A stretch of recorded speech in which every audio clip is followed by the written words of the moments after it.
Ever wondered how sourdough bread is made? The process might seem mystical, but today we unravel that mystery.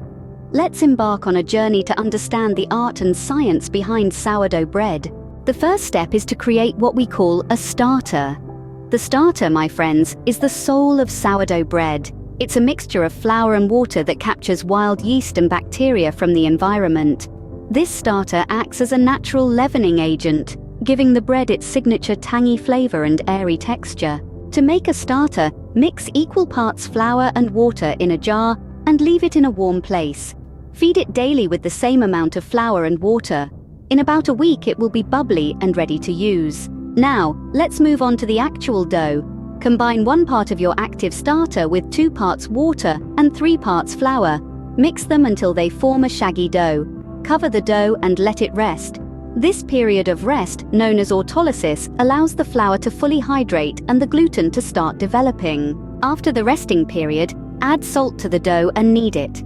Kneading strengthens the gluten network in the dough, providing structure to the bread.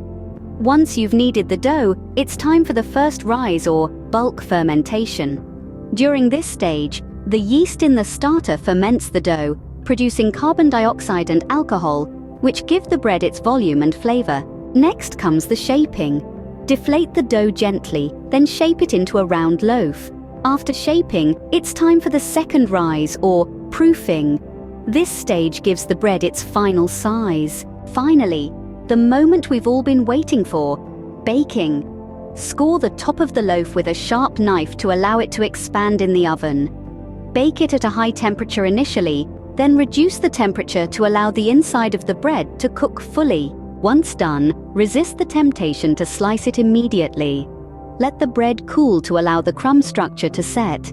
And voila, you've made your very own sourdough bread. To summarize, making sourdough bread is a process that requires patience and precision. It starts with creating a starter, followed by mixing the dough and allowing it to rest. Kneading, fermentation, shaping, proofing, and baking are the subsequent steps. And remember, the key to a great sourdough is in the starter, that magical combination of flour, water, and time. So the next time you bite into a piece of sourdough bread, remember the journey it's been on. From a simple mix of flour and water to a tangy, crusty loaf, it's truly a testament to the magic of baking. And that, dear listeners, is the art and science of making sourdough bread.